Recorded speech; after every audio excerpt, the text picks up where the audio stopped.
Les amis, alors cette semaine, je vous ai concocté dans le livre du vendredi un petit régal, un petit plaisir, un livre de dandy, un livre passionnant, et je vous en dis plus tout à l'heure. La suite, à demain.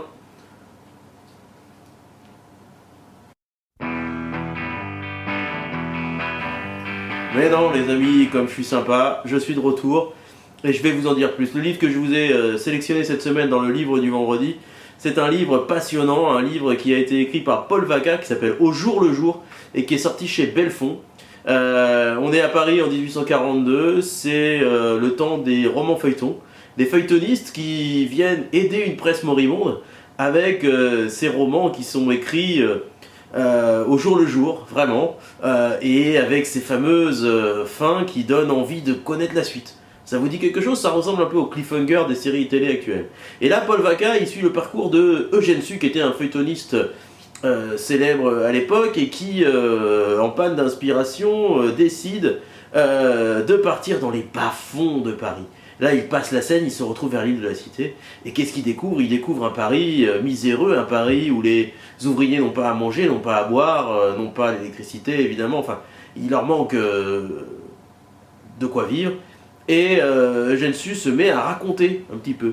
Et au départ, c'est quelque chose de potage, c'est vraiment une idée de se dire, ben voilà, je vais raconter ça, ça va me rapporter des lecteurs. Et en fait, c'est un succès phénoménal.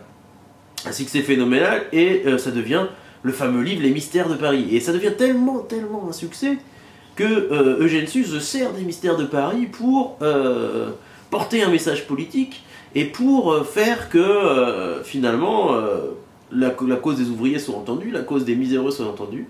Et ça devient un roman donc, que tout le monde lit, que toutes les classes de la société lisent, et qui devient un grand succès, un succès phénoménal qui ira jusqu'à peut-être même inspirer les barricades de 1848 à Paris. Et alors Paul Vaca nous conte cela de manière croquignolesque, savoureuse, drôle, enlevée. C'est un petit moment de lecture passionnant parce que c'est à la fois historique et en même temps c'est un vrai roman. On croise tous les feuilletonistes qui se réunissent comme des comploteurs dans un café à Paris. Évidemment cette scène n'a jamais eu lieu, mais Paul Vaca l'imagine, la raconte et nous la fait vivre avec un humour certain. C'est un petit bijou de littérature, vous allez adorer ce livre parce que les personnages sont bons, et puis surtout parce qu'il va vous apprendre des choses sans vous prendre la tête. Évidemment, du sérieux sans se prendre au sérieux. Il fallait bien qu'Ernest vous en parle. Alors, comme vous le savez, comme chaque vendredi, je vais vous inviter à cliquer sur les liens, le lien qui s'affiche pour pouvoir arriver sur la page d'accueil d'Ernest et surtout de pouvoir laisser votre mail pour recevoir un petit cadeau qui vous fera plaisir. Voilà, je vous dis à la semaine prochaine. Salut!